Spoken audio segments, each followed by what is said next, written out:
Hey you guys, it's Peter, and I'm back. Of course I'm back, I'm not going anywhere.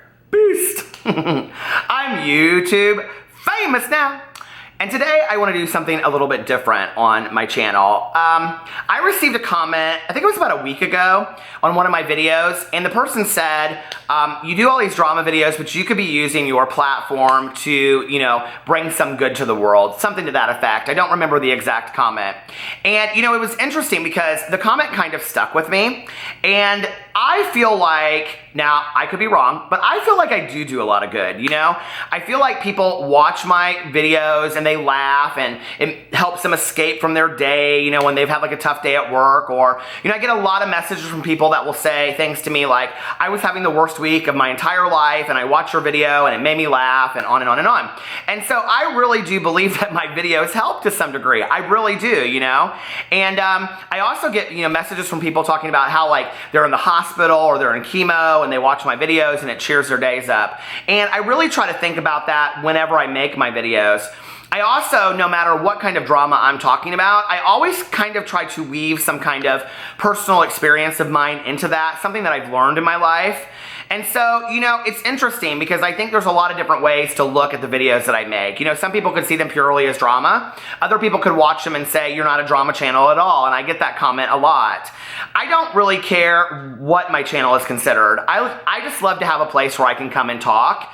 It means the world to me that you guys watch my videos and that you feel like you get anything out of it, right? Like, just the fact that people watch them and hit the subscribe button or the like button and comment on it. I mean, you guys give me the most awesome comments. You guys respond to me, on Snapchat and Instagram and everywhere, Twitter, and I just love everything about this. It just feels like such a privilege and such an honor to be able to make videos on YouTube.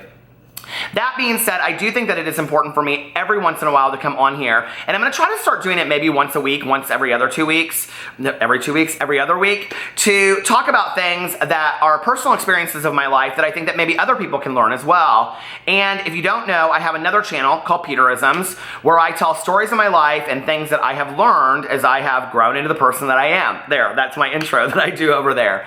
But I do that every day over there, just little stories, little things. I do an advice column over there and everything.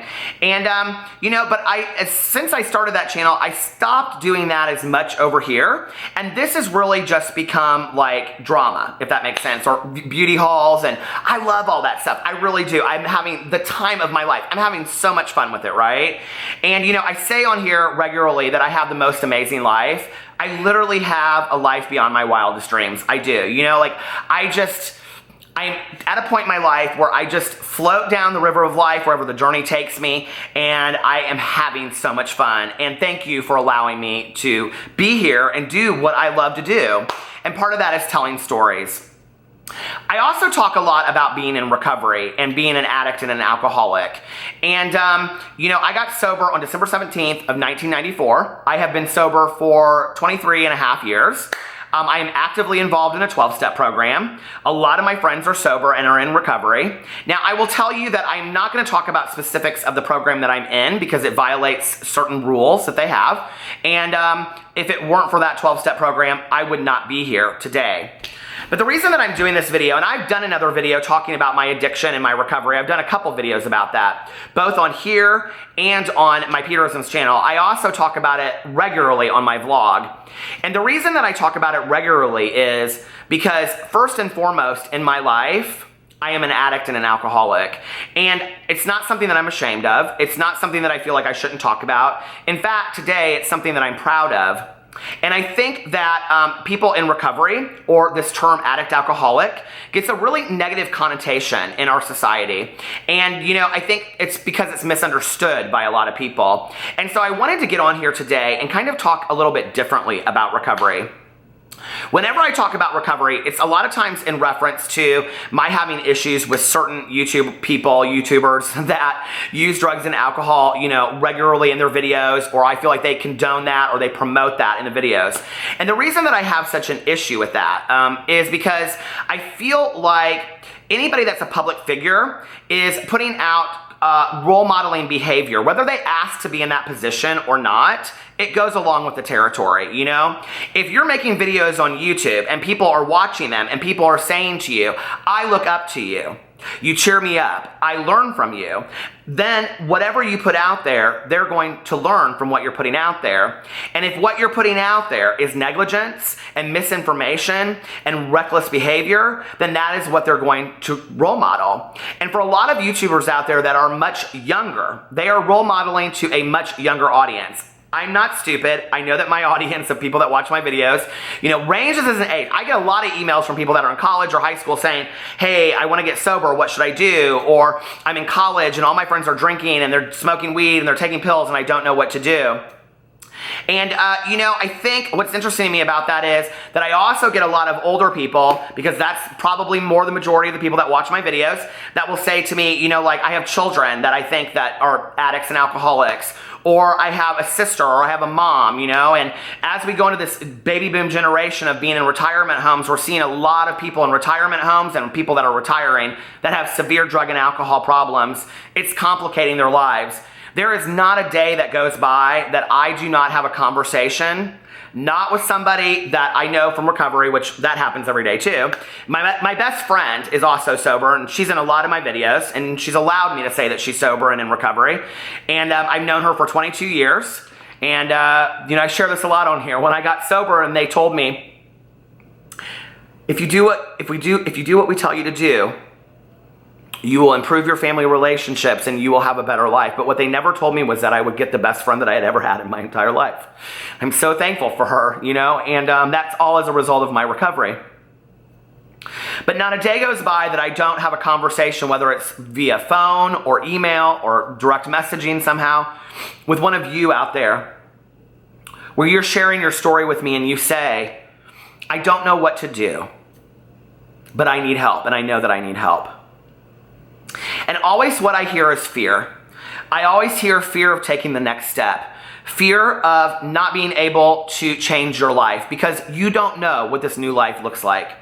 You don't know what treatment looks like, or a 12-step meeting. You don't know what it looks like to never use, which is everything that you know in life. And before I got sober, when I was 22 and a half years old, I had started using when I was 12, so that was 10 years of daily use. Daily drinking, daily use. Every day I used, up till the time that I was 22 and a half. I drank alone in my bedroom at home by myself many, many nights. It was one of my favorite things to do. In fact, my using, I loved and I preferred alone. I did not like to share. I didn't like to have to answer to people that wanted to constantly watch how much I was drinking, how much I was smoking, how many pills I was taking, what I was doing. I didn't want people commenting, criticizing, and being, judgmental about my behavior. So I kept a lot of that to myself. And in fact, a lot of people were surprised when they knew how really downhill it went very quickly. And for me, it went downhill pretty quickly because I had started using crack cocaine. And when I went into treatment on the night of December 16th, I tested positive for literally everything across the board on a drug screen. And I still look at that to this day, and it really, really scares me. I think I had really no idea how bad my life was. My best friend and I were talking the other night. We were driving around in a car, and we were talking, and we were having a conversation that neither one of us knew just days before we got sober and started this amazing journey of recovery. And I don't get emotional because of sadness. I get emotional because of absolute joy that I feel so blessed to be able to sit here today and say that I am a proud alcoholic and addict in recovery. And it has very little to do with just me. It has to do with the people that have helped me. It has a lot to do with the 12-step programs. It has to do with my higher power. It has to do with my family. It has to do with my friends today. I have an amazing support system. And like I've said, I have a life beyond my wildest dreams. And all of it is a result of me being sober today. I would have nothing that I have in my life if it weren't for me being sober. In fact, I don't really know what my life would look like today if I wasn't sober. I honestly have no clue. I wasn't given the opportunity to make the decision whether or not I was too afraid to go into treatment. The night that I went into treatment, I drove my car through the backside of a restaurant into a ditch. My dad came out, I had plea bargained down to Class D felonies and I knew I was going to prison. My dad came back, or he came and got me. I was walking in 20 below weather or something, 10 below degree weather in December. And I had on boxer shorts, combat boots, and a leather jacket. And my dad looked at me and he said, "You can go to prison or you can go to treatment. I don't care, but I'm done with you." And he said, "But if you go to treatment, let me tell you, this will be the last time that you go," because I had gone many times. And like any good addict, I knew what choice to make, and I went into treatment. I remember my stepmother sitting there. I was terrified. I didn't want to be there. I was ready to go. I didn't feel like I needed to be there. And she put her hand over mine, crying, and she said, "Please do this. You need this." And so I went in because I didn't know any other options. But I didn't have the choice to sit at home and say, tomorrow, Tuesday, Friday, when should I go? If I knew then what I know now, I would have gone in much sooner. But I think truly I had to go through what I went through to have what I have today. I had to go through everything that I went through. And I'm telling you, I went through some scary shit, okay? You look at me today and you see this person that sits on camera and has his hair combed and, wears a t-shirt. There were days that I had guns in my mouth, okay, at drug deals. There were days that I stole drugs from people and was being chased all over town and out of cities that I had never been to before. I woke up many times in places that I had no idea how I got there and I had no idea where I was. I lived the scariest life possible, and I wasn't even 23 years old. So I look back on that and I think, wow, like it just can't all be for nothing. It has to be for something. Like I had to have gone through all that for something, which is why I share my story today with you. Because for somebody out there watching this who is still actively using, or somebody out there that's watching this that has a family member that is still using or a friend, somebody out there today, many people today, will die of addiction. And it makes me very, very sad. But for those people, there is also somebody out there, because they choose to, that will get sober today. And I want that for everybody. I want everybody to have the life that I have, the life that my friends have. And so I wanted to come on here and do a different kind of video today to show you that it is possible for you too. You don't have to be grounded in fear. Fear is an acronym for fuck everything and run, or, false evidence appearing real. And we stay stuck in fear because we don't know how to move forward. You are worth it. You are valuable. Take the risk.